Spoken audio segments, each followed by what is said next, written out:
Everybody, it's time for another daily drop here on TarHeelIllustrated.com. You can see that I'm not solo today. This is THI publisher Andrew Jones, and I am with our director of basketball recruiting and analyst, longtime college, AAU, and high school coach, Mr. David Sisk.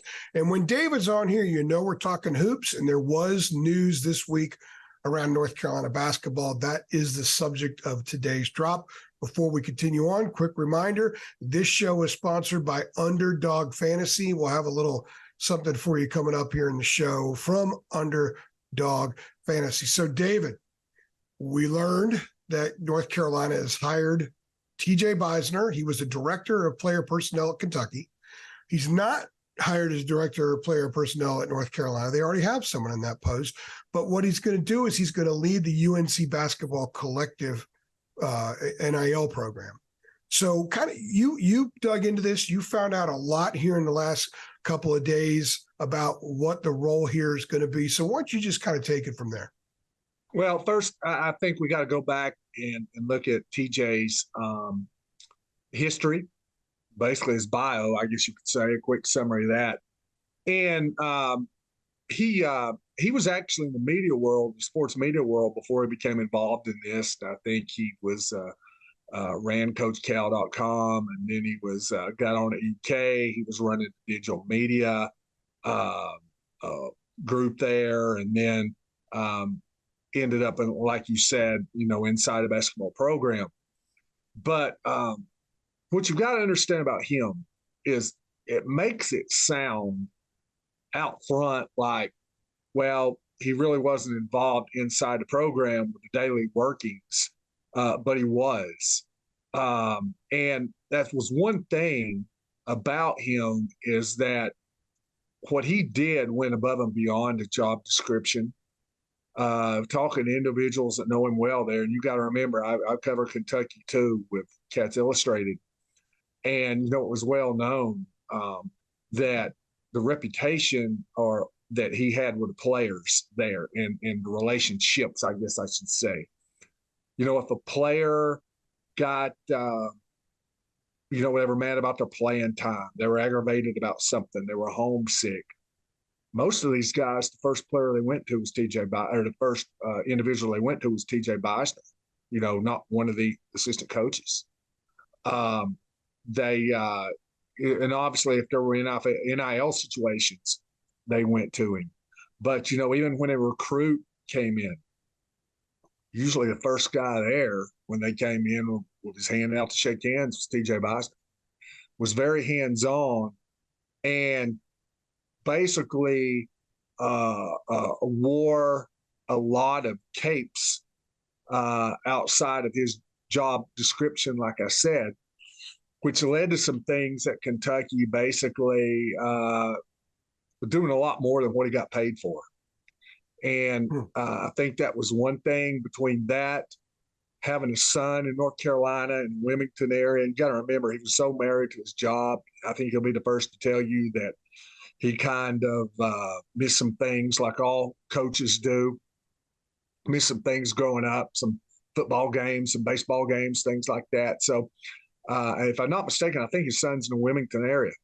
So that kind of gives him a chance to get caught up there and make up for some lost time. So I'll say this, Kentucky's loss is North Carolina's gain. And I think he'll do a great job there. It's going to be different than what he did at Kentucky. And, he understands that the NIL situation at all schools are different. So I'm not sitting here saying that North Carolina does it one way and Kentucky does it another one, and one team does it right and one team does it wrong. Everybody goes about this differently. So, but, he's going to have to learn the ropes at North Carolina. It will be different, but he is a giant in this world. He understands NIL. He understands players. He understands dealing with their agents. He understands dealing with their families and their circles. And, he's done it at a high degree at a fellow blue blood.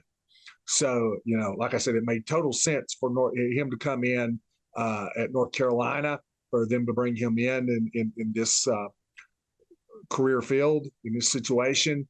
And I think it's definitely a grand slam for the North Carolina Tar Heels. I'm very excited to announce our new partnership with Underdog Fantasy. We decided to partner with Underdog because it's the easiest place to play fantasy sports, and it's also the fastest growing fantasy app in the industry. Now, Underdog Fantasy has a lot to offer, including their Pick'em game. And in Pick'em, you pick whether your favorite players will have a higher or lower stat total in this week's game for a chance to win big. It's so easy to play. Just pick 2 to 5 stats of your favorite players and choose whether they'll go higher or lower. You can 20x your money by going 5 for 5. They also have a Best Ball Mania. If you think you know football, definitely need to check this one out. This year's Best Ball Mania has $15 million in total prizes up for grabs, with the winner taking home $3 million. So sign up today with promo code HEAL and get your first deposit doubled by up to $100. Visit UnderdogFantasy.com or find them in the App Store. And don't forget to register with promo code HEAL, HEEL, to get your first deposit doubled up to $100. You must be 18 plus and present in a state where Underdog Fantasy operates. Terms do apply. And if you are concerned with your play, call 1-800-522-4700 or visit www.ncpgambling.org. Back to the show. Now, he was a part of Calipari's staff at Kentucky. He was an employee of the university, part of Calipari's staff. At North Carolina, technically, he's not going to be a part of Hubert's staff, and he's not going to be an employee of the university. Why don't you explain that to everybody? Well, I don't know all the intricacies yet, but you're right. He is not hired within the University of North Carolina. So, like you said, that position has already been filled. But they have collectives, and I think it was very interesting.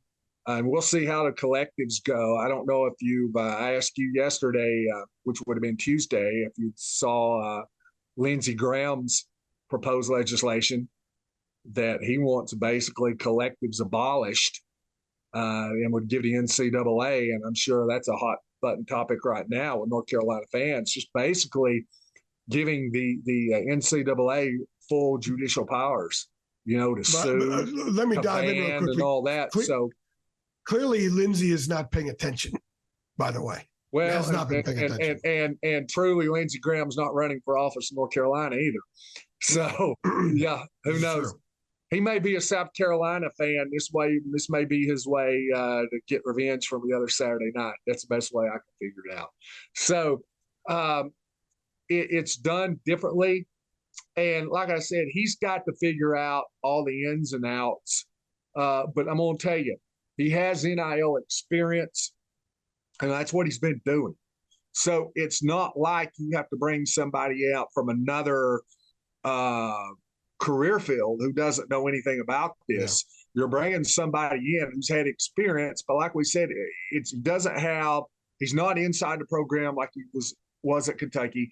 Things have to be done differently, but things also have to be done, and you and I spoke about this off the air, in the Carolina way. Because every part of this program, just drips the Carolina way all the way back to Dean Smith, through Roy Williams, through Bill Guthridge, and now through Hubert Davis, and even Matt Doherty.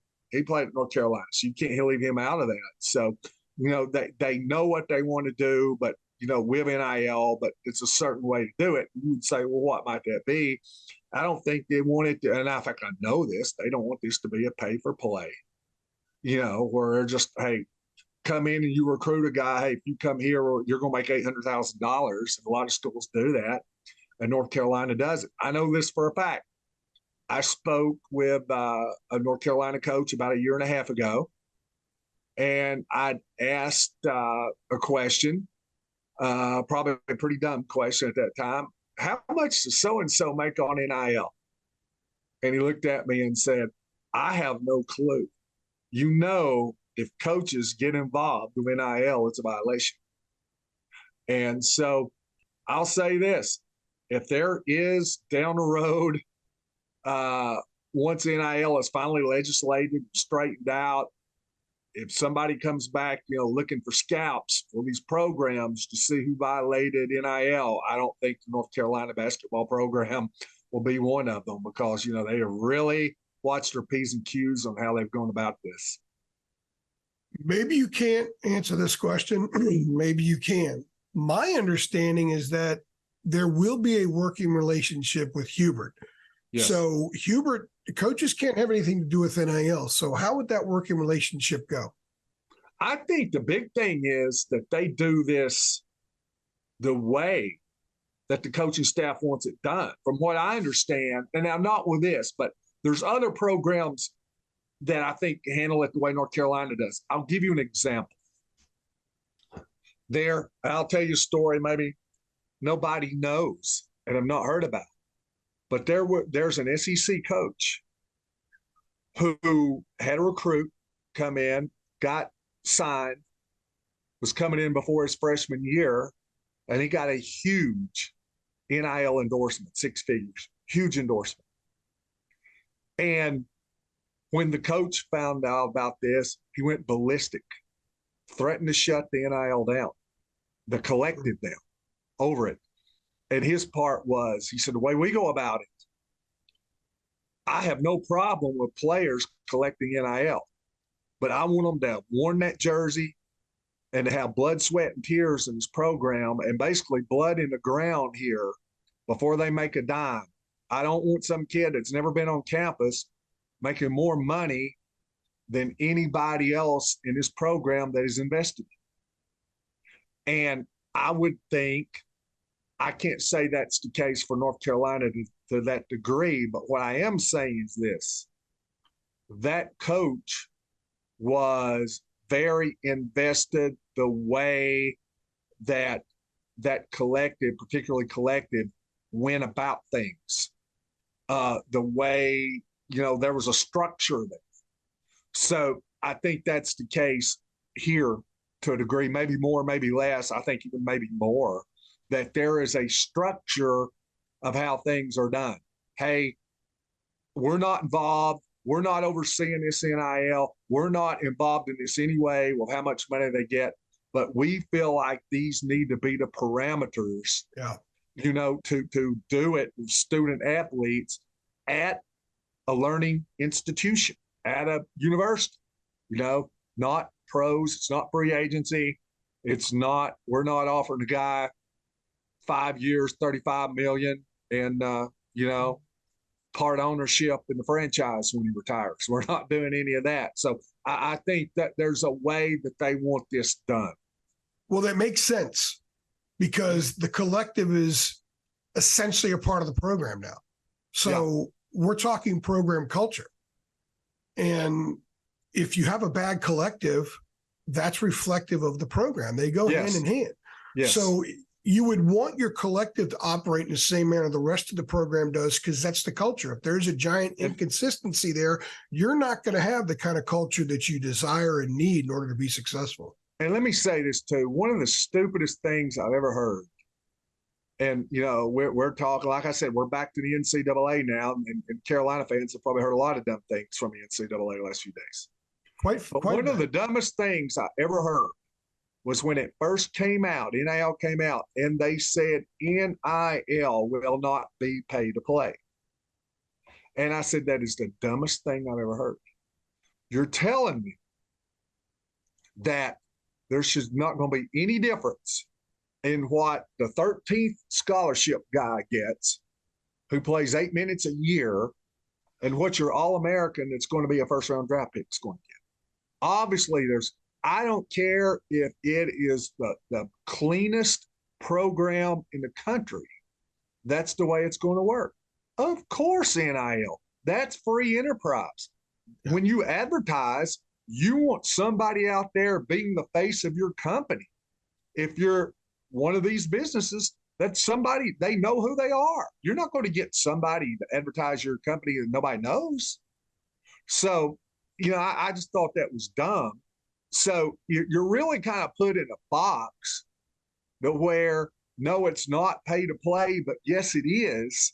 But we've got to do this as ethically as we can, really, in situations that we're put in because of legislation that it's not ethical.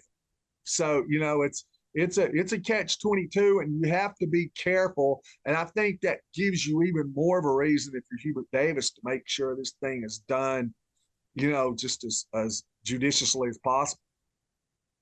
No doubt about it. And it looks like they've made the right choice in someone to lead this for the program, which he's walking into a situation where there's a lot of dudes in that room with cash already. So they've had a lot of opportunities. And he left the place. Such a great yeah, he left the place. Yeah, he left the place that had a lot of dudes in there making a lot of money. I bet Kentucky and Carolina are the top two platforms. Absolutely. And you've got to look, they're blue blood programs. So I think, as far as fan bases who know the history, who are rabid about basketball, trust me, I live in the state that, you can take the University of Tennessee and fans may think they're Tennessee basketball fan, but they really have no idea of the history. They don't know about Final Four runs and North Carolina looking, well, if this team gets into the Final Four, they got more Final Fours than us. If this team wins 2 games in the NCAA tournament, they've got more NCAA wins than us. If this team wins 35 games this year and we win 31, they're the all-time win leader. I mean, North Carolina fans take that seriously, and they should. They've earned it. By the way, I saw a cool black and white photo the other day on Twitter of Ernie DiGregorio and Albert King, or not Albert King, Bernard King. Yeah. Ernie so Grunfeld. You bring up Tennessee basketball. Ernie Grunfeld. Ernie Grunfeld, excuse me. Ernie DiGregorio was Providence. Yeah. Ernie Grunfeld. Yeah. So, that was a great photo. But here's the thing. What I'm saying is he's been from one blue blood going to another. So it's not like they hired a guy from Stony Brook. They've got a guy coming in who understands, and he knows what the expectations are for the program, and he's been around big time basketball. So, if you can make a lateral move and go to the North Carolina basketball program, there's not many places you can do that from. You can count them on one hand. Yeah. So it's better for him personally. I think in the long run, it's better for him professionally. Based on some things that we already talked about, just have as many hats as he had to wear. But it's a good move for North Carolina. It's a good move for Carolina, good move for Hubert. It also sends a message that they're very serious about NIL, which some people have questioned, which is kind of strange that they have, but because they look at Hubert and say he's old school. He wishes everything was the way it was before, and they pull up the socks to a certain level. He's not like that at all. He has embraced the way things are now. And I think this is a great example of that, David. I agree. And I think when you look at North Carolina too, they're doing things a certain way. And, it's not a place where you're going to have to worry about all your players, what they're doing over the weekend and get put in jail, or if they're all going to flunk out of school or any of that. They run the program the right way. Hubert Davis is going to run it the right way. And like you say, the NIL is indicative of what he does. It's representative of what he does. So he wants the right guy, like we said, with parameters, doing it the way he sees it as being done the right way. Thank you to Underdog Fantasy for sponsoring this show. They're going to be with us pretty much through the football season on most of our podcasts. So we always are very excited to have them do what they're doing with us. A wonderful relationship with them. He's David Sisk. I'm AJ. We appreciate you stopping by.